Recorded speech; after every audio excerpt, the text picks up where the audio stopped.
Okay, well, thanks for joining. Hope everybody's doing okay in these challenging times. We've not probably done a webinar in a little while actually.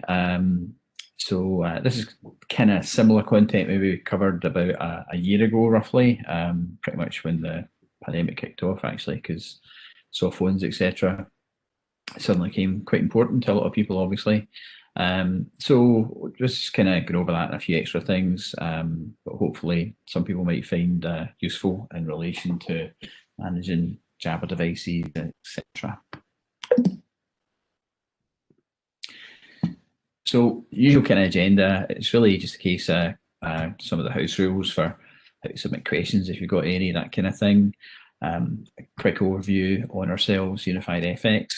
And then the main things I'll kind of go over, just kind of giving an overview based on some of the challenges of staff working from home, etc.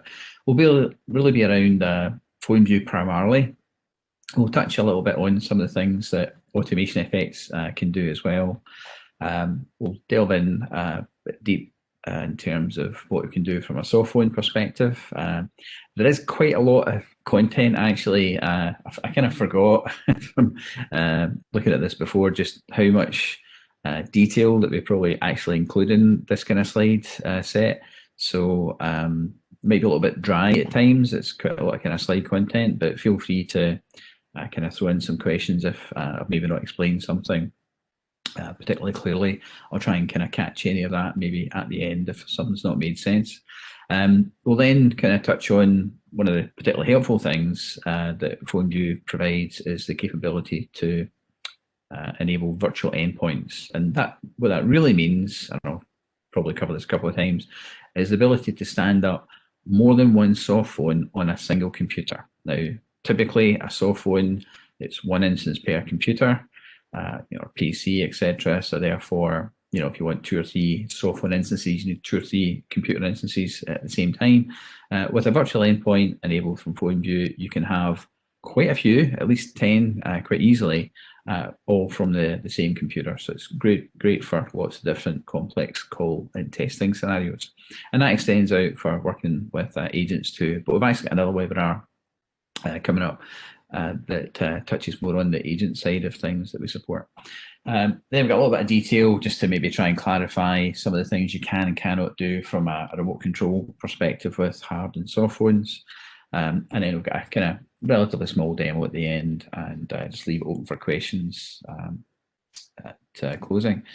In terms of the house rules, the session is being recorded, and so if there's anything happening at your end or you need to shoot off, it's not an issue. You can just email sales@unifiedfx.com and we'll get out to you. It might take a couple of days to kind of get the recording link sorted, and it'll be available to you. If you do have any questions, feel free to submit them at any time, ideally using the Q&A panel. It means that Mohammed and myself can answer them, so rather than kind of waiting to the end on some occasions. And if you just make sure you submit to all panelists, that'd be appreciated.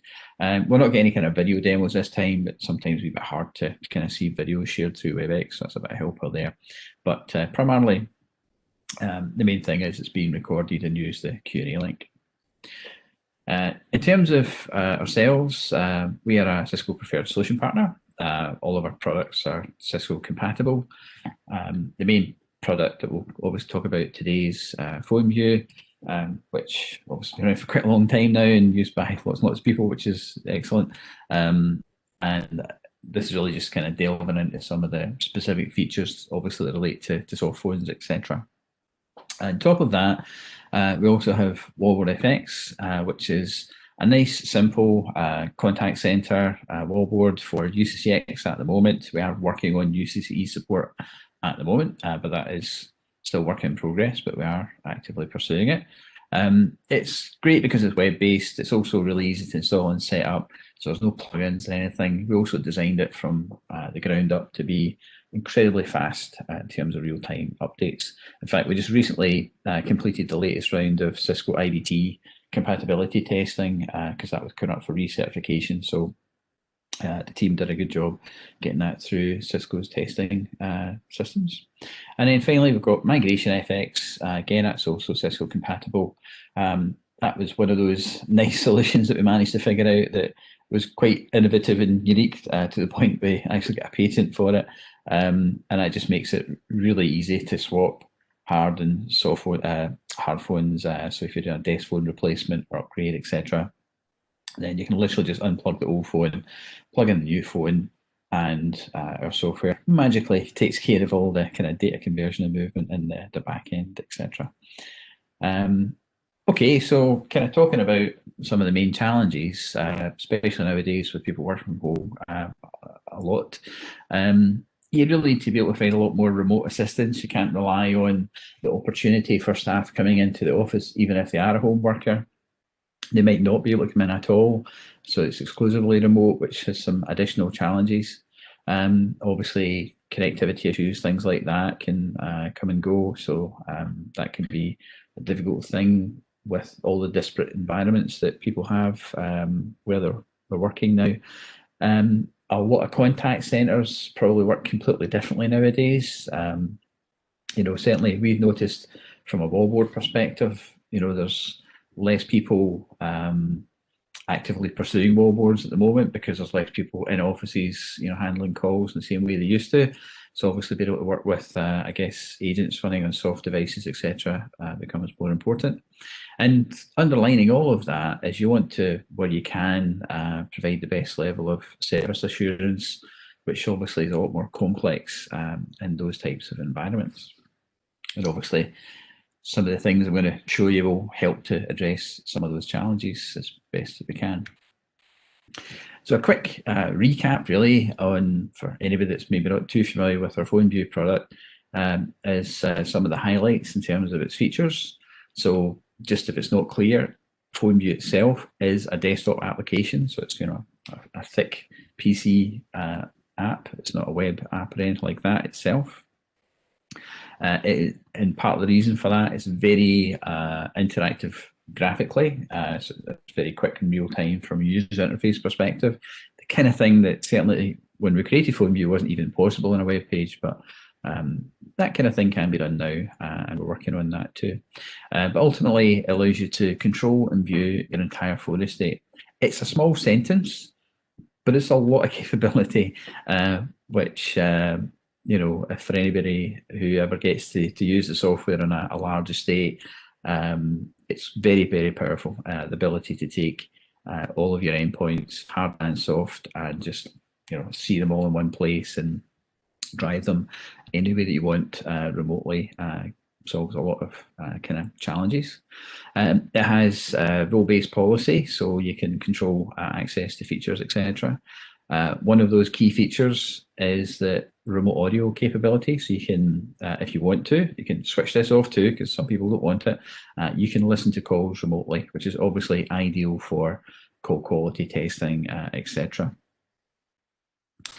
The soft phone support side of it, that is obviously what we're going to go into in more detail. If you bear with me a little second, I don't know if Mohammed can do that as well. Just I want to try and promote someone if I can. Oops. That will work. And 2 seconds. Oh, that worked this time. That didn't work. Sorry, 2 seconds. Something to try there. Yeah, got it working. Sorry, just couldn't get everybody as a panelist for some reason earlier in the session. So in terms of software and support, where that's really the bulk of this presentation is going to cover, obviously. Part of what we're going to talk about is the virtual endpoint functionality that PhoneView now has, which includes two-way audio and video. We also have the ability to work with UCCX agents now within PhoneView. I'm not going to focus on that too much in this session. We've got another session on that in about 3 weeks' time with that in a bit more detail. You also have the ability to work with agents, virtual agents as well. So you can have virtual endpoints configured as agents and become basically virtual agents too. And also for the Enterprise Edition, that also comes included with PhoneFX and NotificationFX. I'll try to explain how they sit into it in the next slide or two. Is the next slide. It's this one. So AutomationFX is something that's kind of like a brother or a sister to PhoneView, whichever way you think of it. It's something that's there to support it. It's also technically the foundation of MigrationFX, but it's a platform, a web-based platform that we created to be able to do lots of web-based functionality. MigrationFX was one of the first things that we had to build on it. But what we've subsequently done is add some other features which are all licensed separately on the AutomationFX platform. Some of those features that run on the AutomationFX platform is PhoneFX and NotificationFX. So PhoneFX, it's a little bit like PhoneView, allows you to control phones, but it's more user-friendly. It's actually looks like a phone, so it's skinned that way. So it's really designed for kind of help desk scenarios and single phone control situations. Because when you see the demo, if you've not seen PhoneView before, it can be a little intimidating because of just how much you can do with it and how much information's in there. So we created PhoneFX as a kind of entry level kind of user interface. NotificationFX is something, again, that kind of expanded from some core functionality in PhoneView, because in PhoneView you could send simple text messages out en masse to phones, which was useful.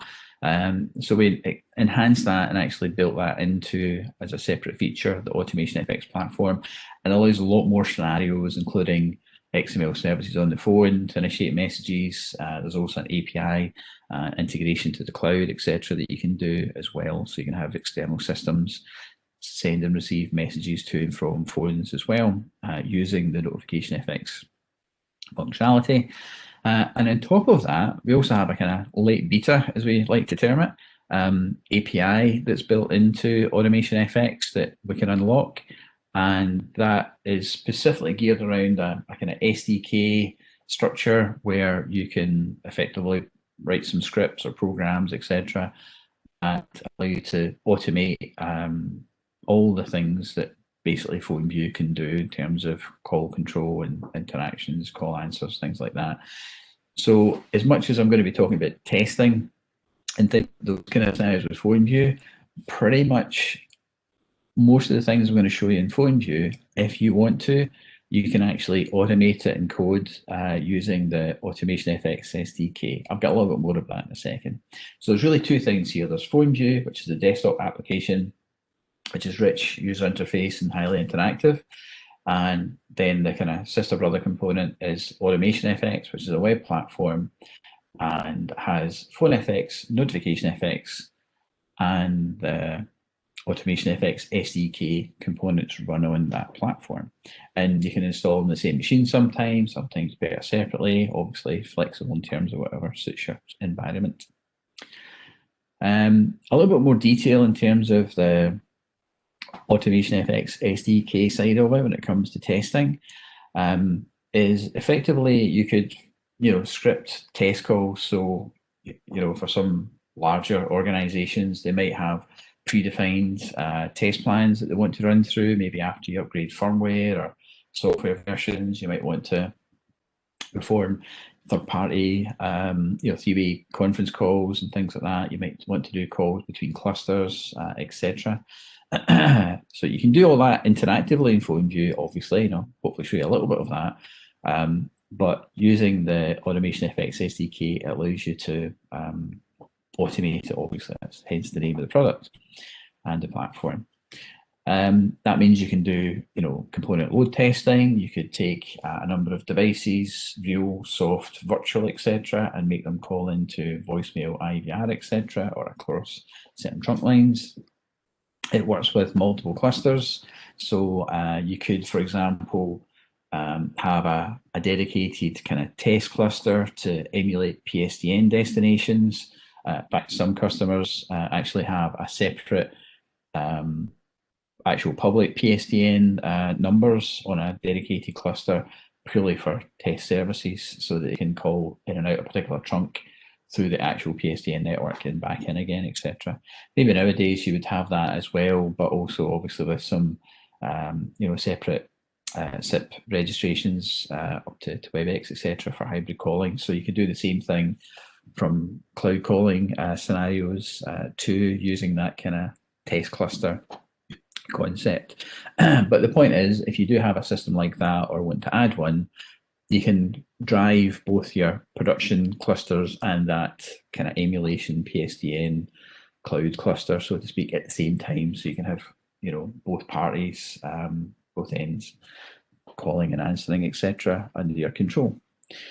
And there's a list of some of the low-level operations you can perform in terms of hold, transfer, conference, etc.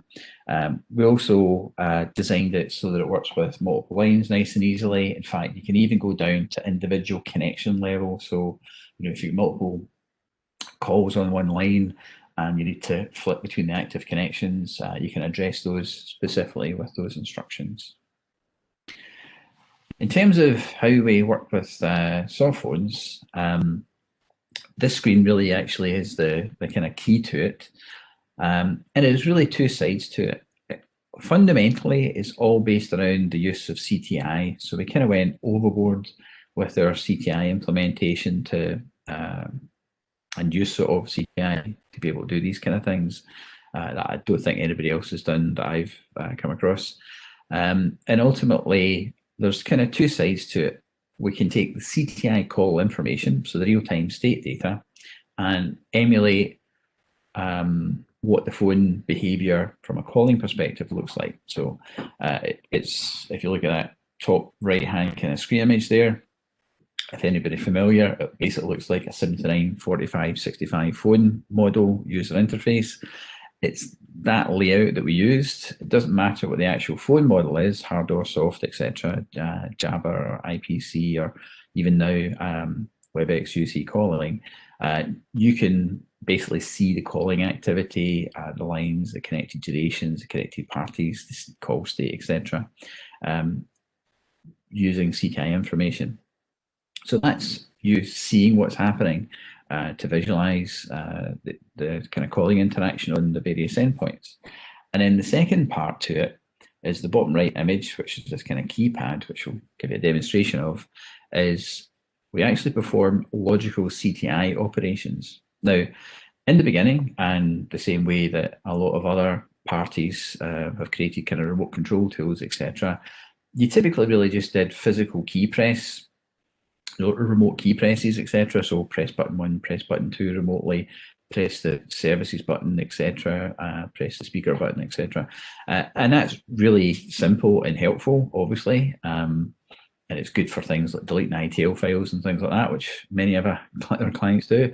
But actually, when it comes to the kind of more specific scenario working with calls, that can actually be quite cumbersome, because obviously different call states mean different soft key buttons and different kind of button choices and interactions. So controlling phones from a physical perspective for calling is actually more complicated when you do it that way. So by having CTI logical call operations, it gives you two benefits. It simplifies call testing, but also it makes it universal, hence the name of the tab, if you can read that, because it means it works on literally anything that is CTI registered or controllable on your environment, which originally only really mattered for hard phones from a product perspective, but because of the nature of soft phones and the CTI support that they have, that meant that we were able to use that to also work with driving calling operations on soft clients too. I'll go over how it works in the demo kind of side of it, but that's probably the kind of key piece of functionality that you would really need to understand and get familiar with. And in case it wasn't very clear, I've got a dedicated bullet point there. The new Webex client, effectively what they've done is they've taken the core code that's inside Java, the kind of SIP calling code, etc., and registration code, and they've embedded it inside the main, well, what used to be the Spark client, which then effectively became the Webex Teams client, which is now just straight Webex, which is good to have consolidated it all. And that Webex client now also underneath the hood includes Java from a capability point of view. The way that manifests itself is, in terms of UC calling, is the Webex client can basically be registered as a client service framework device locally, etc., on your cluster. So it's obviously a kind of dual registration mechanism, which is, to be fair, in my opinion, a fair bit simpler than the whole kind of hybrid calling solution, which we've kind of came out of the Spark introduction, which obviously has its place in terms of scenarios. But I think the dual registration probably makes things a little bit simpler in a lot of ways. And the good benefit is that now means, because it's the same Java code base, that all the things that PhoneView can do with a Java client, it can now also do with that Webex UC client. Now, I would put a caveat in there. The UC calling functionality only went public quite recently, and we've not done extensive testing on it yet. So we're kind of dependent on the code base matching pretty closely the Java side of it. And so far, it looks like it does almost identically. But what we're going to do is we're going to do a bit more time and research on it, see if there's any major differences or even enhancements we can take advantage of. And we'll get another webinar session scheduled in a few months' time, which I've got the details of at the end that you can join if you want to find a little bit more detail about it. Obviously, you can reach out to us as well, but we're going to do a separate session on that as well in the future. And then the last kind of main points on this slide is it means you can control a soft phone in basically two main scenarios, which is if the user's online or offline. And the reason why that's important to mention is a lot of the time, in fact, pretty much almost all the time, whenever you're helping somebody with a soft phone issue, they typically are at their computer, and you might be doing like a remote desktop session if permissible or accessible to that user's computer, so you can see what they can see and you can check what they're doing or drive it and do some tests for them. And that's fine when it's online. We can obviously do that too. You would class it in our case as non-disruptive because you're not having to kind of do a remote desktop session with the person, etc. So you can just kind of take control of their device.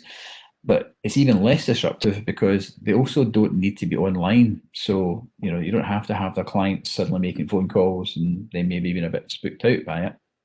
You can also take technically their client service framework configuration and register it directly inside PhoneView. So PhoneView is also a soft phone client itself. In fact, it's multiple soft phones clients at the same time, which I'll try and cover a wee bit more detail on another slide. But the main thing about the user base scenario is if the user's online, it'll work with IP Communicator, Java, or Webex UC calling. But if they're offline, maybe they can't register or they're just busy or unavailable, you can take their actual CSF device effectively, register it on their behalf, and perform all the testing directly within PhoneView, etc., and make calls locally. Now, the kind of scenarios where that comes useful is it means you can work with hard and soft phones in a single interface, so you don't have different tools and different aspects. You might not have soft phones just with your own soft phone client reconfigured as a user. You can just take care of it all in one place. It gives you a nice simple way to do remote assistance and testing without having to do a remote desktop sharing session. You can, as I was touching on already, you can register that user's Java or Webex UC calling device locally where you're running PhoneView. And as the kind of first bullet point indicates, that means it's not very disruptive because effectively you're not suddenly doing things on the user's computer. They can carry on doing what they're doing. You can have a look at their device configuration and do some testing with it without them being disrupted.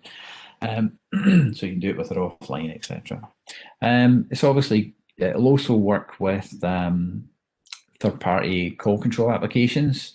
So anything that's basically CTI controllable or something else that is CTI controlling that user's soft phone device, because you can register as it, you can test how those control operations work on that user's endpoint, basically. So that would be things like call recording solutions and stuff like that.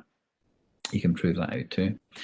It also means by registering inside PhoneView, and just going to reiterate this again, what I'm talking about here is PhoneView itself becomes a soft phone. So it takes the user's client service framework device, and it registers it directly inside PhoneView. That's audio and video technically. Gets then available and terminated within the PhoneView software. That means that PhoneView becomes a soft phone. You don't have to have the actual Jabber client installed or keep reconfiguring it. So it basically gives you extra soft phone instances on a single computer. That just makes it really quick and flexible to do testing. What you can also do with those locally registered instances of Jabber stroke Webex UC instances is you can also inject and or record audio and video. Now, at the moment, we don't include that functionality natively inside PhoneView, but what we actually do is we can route the audio, etc., to a particular device on the computer. So you could have third-party applications with virtual sound cards, etc., and standard Windows applications for playback and recording that can basically play and record audio on behalf of those particular endpoints. So quite complex, to be fair. Some of the things that you can do, and I sometimes get myself a bit of notes trying to explain it. But it's one of these things. If there's ever anything quite complex you need to do from an audio kind of testing point of view or a soft phone testing point of view, it's a very, very good chance that we can do it or help with it. And that kind of leads into the kind of main feature name that we give it, which is virtual endpoints. So this is effectively not just the fact that PhoneView becomes a soft phone, it's the fact that we can actually register multiple instances of Jabber users or clients or devices simultaneously on a single PC. And hence we call it virtual, because it means you can have one computer with multiple endpoints on it. Same way you can have one server with one hardware server, multiple virtual servers on them. And what that means is you can stand up lots of soft endpoints really quickly and easily, and in a single interface do lots of complex things. Now, some of the examples here, you could have multiple clusters, so therefore you could have devices registered against different clusters and do conference calls across those clusters. It's really easy to do. It's just one click to register each of the devices. This is probably most of the stuff I'll show you in the demo kind of side of it, how it works. You can have it auto answer individually, so that when the call comes into that extension on your computer, it will answer automatically. The devices themselves are CTI enabled, the virtual endpoints that run in PhoneView. So a third party, as I was touching on earlier, like a voice recording system, will still work with them. Also, each instance supports two-way audio. It technically supports video. The video side of it is still really in beta, but we're happy to switch it on for people to try it out. It's a little bit more obviously CPU intensive, and you can't really spin up as many virtual video instances as you could do just with audio, but technically supports being built in. In terms of the video support, as I say, it is in beta, and if you want to have a look at it in a bit more detail, you can contact us to try it out. One thing about the virtual endpoints, I've got it at the end as well as a bullet point, just in summary, but typically we only included one virtual endpoint in most of our PhoneView licensing scenarios, and you had to basically buy more.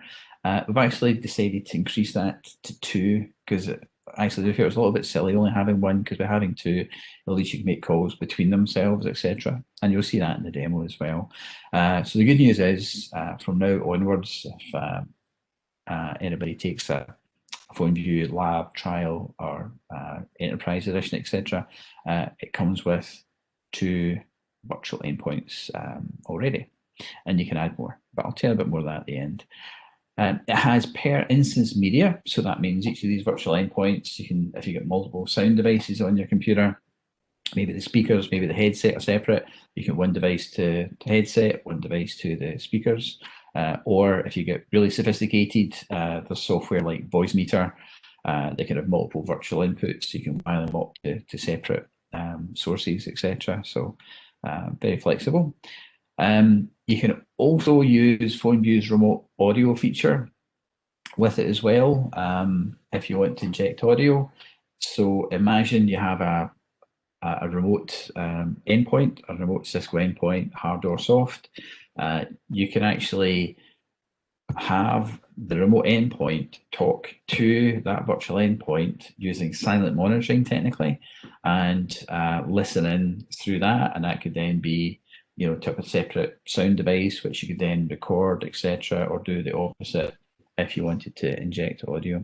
Injecting audio is a little bit trickier though, because it's only the far end party that hears it. It's like the whisper kind of mechanism, but technically it's all possible. And you know, and basically you can combine all this with, you know, virtual audio and video devices for more complex scenarios. But it's hard enough to explain the feature and basic principles, never mind some of the more complex scenarios.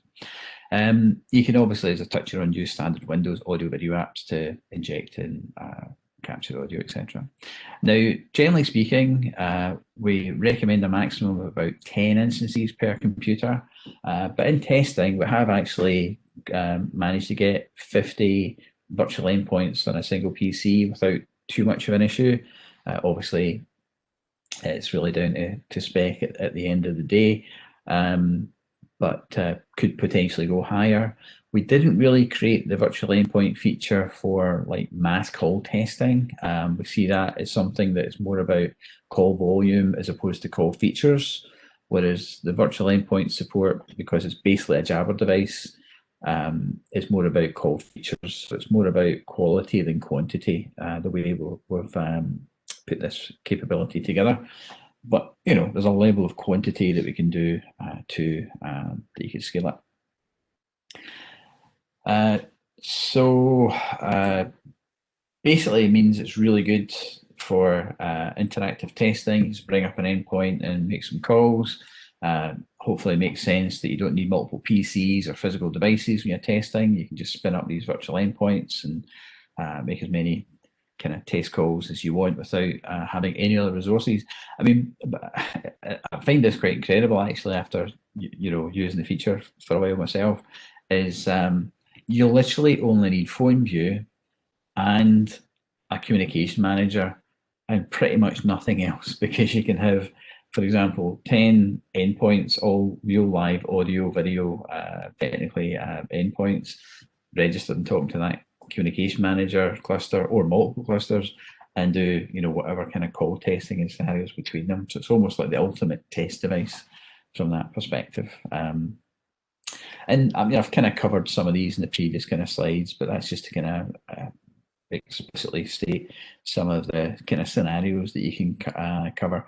One I particularly like is the last bullet point. This is, you know, it's very typical that if you want to do some softphone testing, you might reconfigure your own personal Jabber instance with someone else's account. You know, you'll have device association to another CSF device, and you'll choose that device with your Jabber configuration and register as it. So you're kind of mucking up your own Jabber configuration in some respects. But because this is completely separate from your normal Jabber client, because it's part of PhoneView, you don't have to touch any of that. You can just quickly and easily spin up one or more Jabber instances without having to muck about with your own personal Jabber configuration. So just to try and kind of be clear on some of the things that you can and cannot do from a kind of different type of endpoint and how it connects, etc., because these questions sometimes come up. Now, it probably takes a little bit to explain this slide, these table columns, but the endpoint column, as you can hopefully see, that's broken down into hard phones and soft phones, and then for the particular soft phone type, how it registers or where it's located, kind of thing. You know, is it on premise? Is it connected via MRA, or is it connected via AnyConnect VPN? That kind of idea. Then on the other columns, we've got control and view. Now, if you think about it, remote control fundamentally has two things to it. It has the ability to see what's happening. So that's the view kind of section there. So can you see if they're on a call? Can you see what the user's seeing? Those kind of things. And then the ability to make the endpoint do things. So that's always the control category. Now, there's really, within the ability to view the endpoint, there's really two ways that you can view with PhoneView. Now, here's an important differentiator, is that every other every other tool that we've ever come across that controls endpoints, first of all, as far as we're aware, they typically only work with desk phones. They might support IP Communicator at best, but they typically only work with desk phones. And on top of that, they only can do image-based viewing. And what that basically means is a screenshot from the endpoint. So it's obviously the most useful thing because you can see the same thing that the user sees, but there are some technical restrictions to it because it requires the phone's web server to be enabled and connectivity, etc., to be available.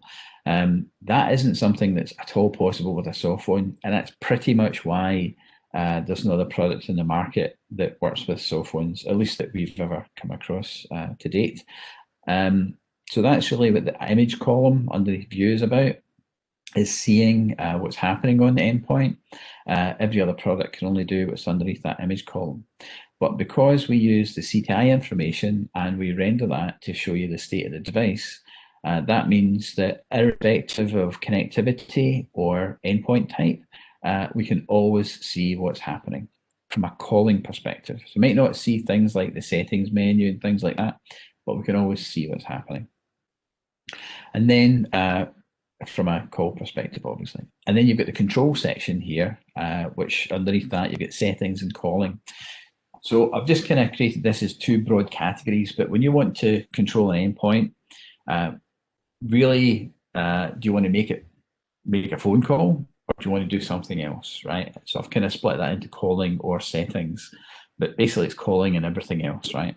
And usually, if it's not a calling type thing that you want to control or set on the device, it's usually something in the settings page. You know, obviously ITIL deletes would fall into that category. So from a control point of view, we can do basically anything on an endpoint when it's a desk phone. So we can do settings and calling. But we decided to split this out to make it clear that we cannot modify settings on a soft phone through this mechanism. It's only using CTI. We've only got CTI available to us. That only gives you access to the calling state and the ability to manipulate the call state of the soft endpoint. When it comes to things like soft phone settings, that's a completely different area, especially when it comes to things like Java and obviously Webex UC calling, which requires a totally different aspect that's more operating system orientated on the client to interact with registry settings, config files. We don't touch that, not at this point anyway. But at least from a calling perspective, you get full coverage across everything. And you might see a bit of a theme here in this table that if you want to control it, you can control anything from a calling point of view. And if you want to see what's happening, you can see anything from a rendering point of view as well. So hopefully that makes it a little bit clearer about what you can and cannot do, you know, from a kind of capability perspective. Okay, so that's the slide content largely done. So if you bear with me a little second, I'm just going to flip over to my demo system. Hopefully it's still working properly.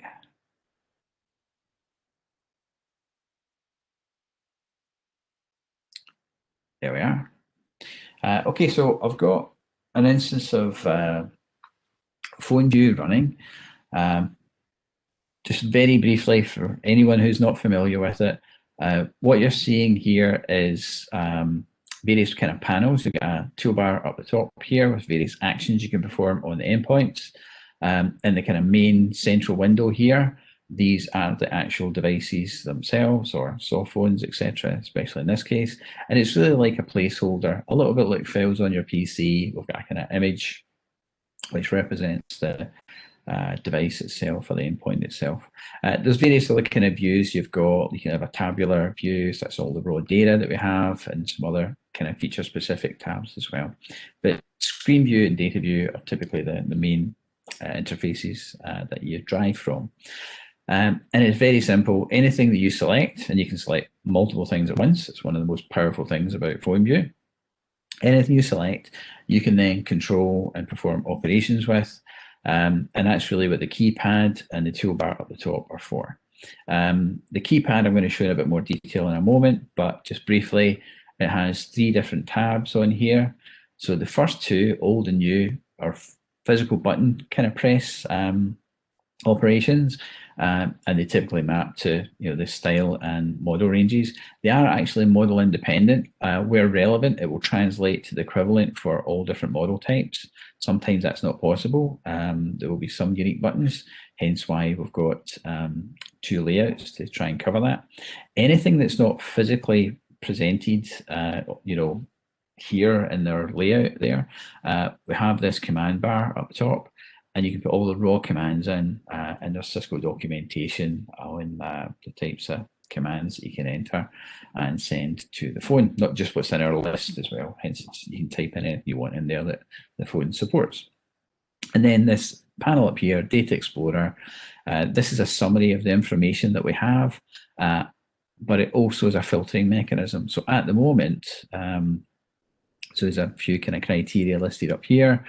Anything with a plus, we can expand to see more detail because we've got more information in there.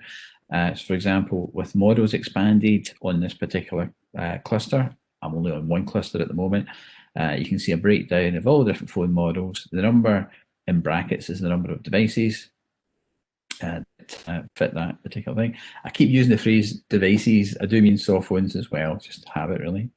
And then down the bottom, you can see it says Cisco Unified Client Service Framework.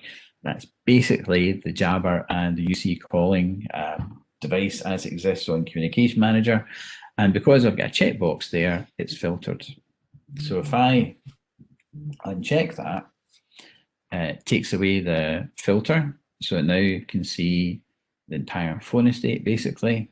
If I wanted to go to 8841s, I can see those devices.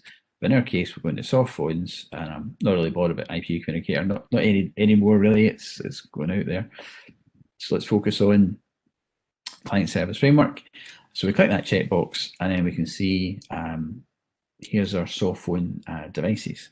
Now, as I mentioned earlier, it's not possible to get screenshots from the Jabber client. There's no mechanism like that. So what you're actually seeing here, for some of them where we're not really interacting with it yet, it's like a placeholder. There's nothing really there, right? Just a kind of couple of bits of information emulating kind of snapshot with the kind of device kind of representation.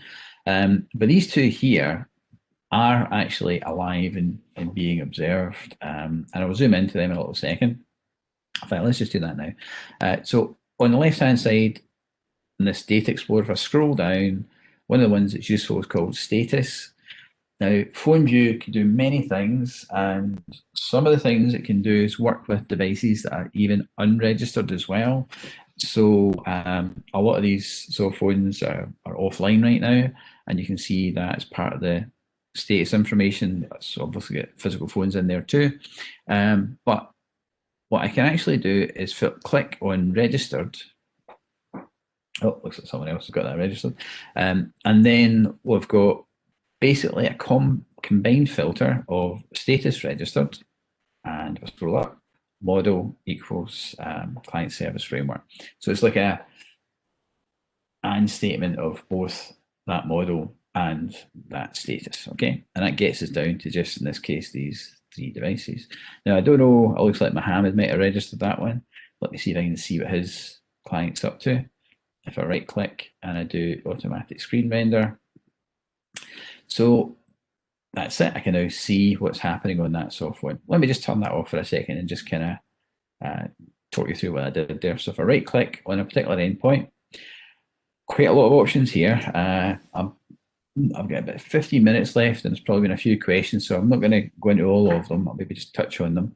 But basically, this is a user, Mohammed, that's got this device registered on his computer somewhere. You can see the IP address of his computer there. And hold on, well, that looks like, I don't know, that's maybe not the right IP address. I must have had it registered myself. It's probably an old IP address I need to refresh. But if I right click on it, because I know he's got it registered, so it's not me, I can go to register, and that would take control of that registration and bring it inside PhoneView. I can do it auto-register. That means every time PhoneView launches with that cluster, it would bring it online automatically. Great for dedicated test devices that you want to spin up inside PhoneView. Auto answer is useful if you just want to dial a particular set of numbers and just know that they're going to answer for you automatically without you having to interact with it. Local Jabber media. That's really specific to the virtual endpoint. If it was registered locally, I'll talk about that in a wee second. Agent login is because this happens to also be a UCX agent, but that's not the functionality I'm going to talk about, but it allows you to log in as an agent. But the two main ones are screenshots and rendering. Now, if it was a physical phone, we could take a screenshot. If we try to do that here, it just defaults to rendering. So even if you turn on screenshot, attempt to take a screenshot, it just automatically converts it to a rendering operation instead. So that's kind of redundant. You can still use it, but it'll just behave like rendering basically. Screenshot. And so screen render though is obviously the one you would choose. If you do that, then it's ticked on, so it's enabled. And you might see a little brief kind of flash on occasion down the bottom corner here as we go and take a screen rendering of it, does it kind of in the background quickly. And if I go to these guys, these are registered locally inside PhoneView. I'm actually going to unregister them just to kind of prove a point here and show you how I did that earlier. So that's a remote user. I'm not going to do it, but I could take that soft phone and register it locally in PhoneView and take it away from the user and do some local call testing on it. Alternatively, I can just drive it remotely. I could use the universal keypad and get that soft phone client to dial into various test numbers and call operations, etc., and validate that it's connected, etc., by seeing the interaction there.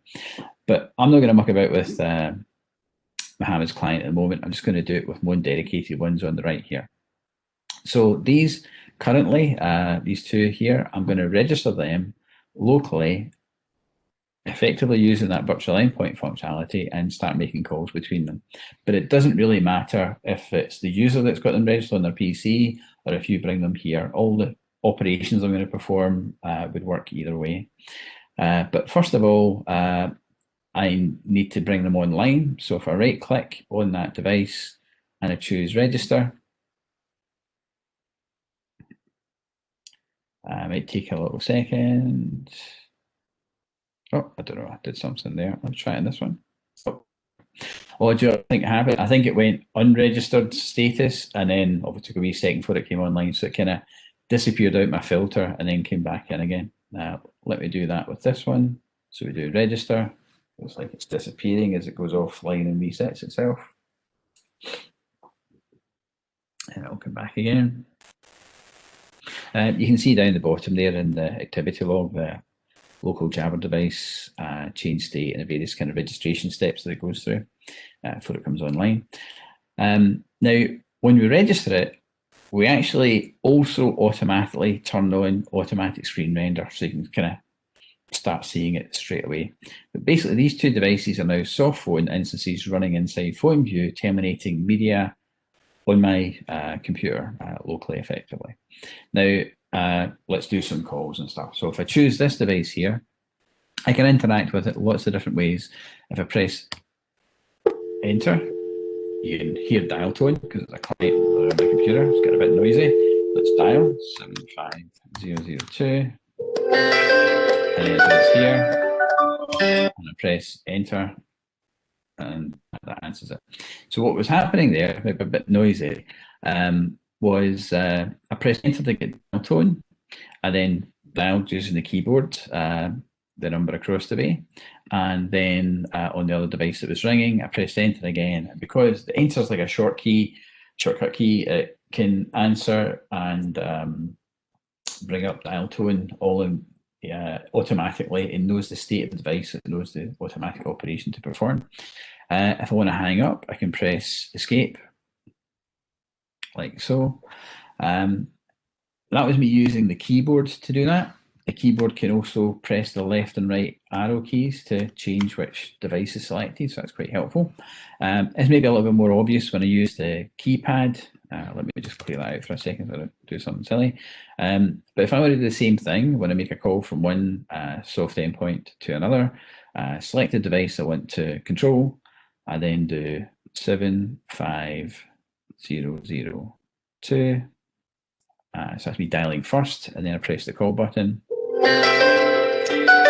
choose this other device, press answer, and then I've got a connected call.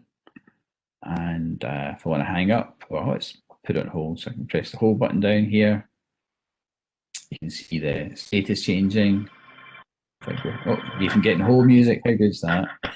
Just as good as the real thing.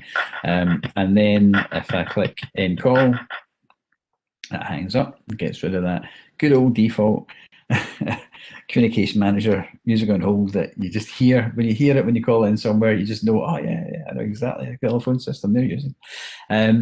So there we are. So that's the devices registered locally, 2 virtual endpoints, working with soft clients, which can be Java or Cisco UC calling. Simple ways to kind of make calls and interactions, obviously do hold and transfer. One other little thing I'll quickly show you, and there's a ton more scenarios I could cover, but kind of tight on time. I can type in a destination number here, and the way this panel is laid out is anything you type in here will be performed against one of these 3 buttons. So you can call that number, you can transfer to that number if you're in a call already, and conference that number in if you're in a call already, etc. So in this case, I'm just going to call, but what I'm going to do is I'm going to use 2 devices, and I click call. Thank you for calling. And all of our representatives are assisting other callers at this time. Your call is very important to us.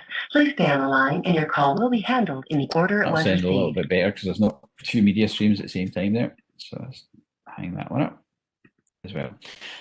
So as you can imagine, you could have multiple of those going on at the same time and calling voicemail, IVR systems such as that. In fact, I don't really have a script to demonstrate it set up at the moment that I can remember, but you can do all the DTMF interactions mid-call, etc. So I'm not really get set up ready to demonstrate all of those features, but it's all in there. I'm happy to kind of talk and show about the more specific features individually as well. Right, let me flip back to that doesn't even do what I thought it would do, to the PowerPoint. Actually, I might just have done, I might just have unshared it. And I think I did. Let's see if that flips it. There we go, that's better. So that's quite demo. In conclusion, before we kind of cover any questions if there's time, one of the things we've done just this week is updated the kind of default license mechanic so that if you have or take PhoneView Lab, Trial, or Enterprise Edition, it now includes 2 virtual endpoints. If you need more than 2, and that was only using 2 there in that demo, you can contact sales at UnifiedFX.com. Although I didn't demonstrate it, because I'm going to kind of reserve that for a future session, I did want to highlight the fact that the new ability to do support for Webex UC calling is now there. You don't have to, just the existing software will work with it because it's basically just another client service framework device, which we already work with. And we've got another webinar posted. I think Mohammed's going to do me the favour of posting that link into chat for us, so you don't have to type all that big long URL in. You might have already registered for a couple of other events. This is one we just added today, so you unfortunately need to go back and add the registration for this one. That's actually just after Easter. I had to kind of check the calendar for when it would be good to do that. So we're going to do a dedicated session just specifically on Webex UC calling. It might not be much different from this session, to be fair, but just the demo and any features specific to UC calling what will be covered in that session. And if you weren't aware, because we've probably sent out a few emailers to let you know that we've been giving out a free COVID-19 license for PhoneFX which is the single phone control offering, which will work with anywhere up to 10,000 phones, and that's valid until March the 31st this year. And I think Mohammed will probably post that link in chat for you as well. If not, actually, let me just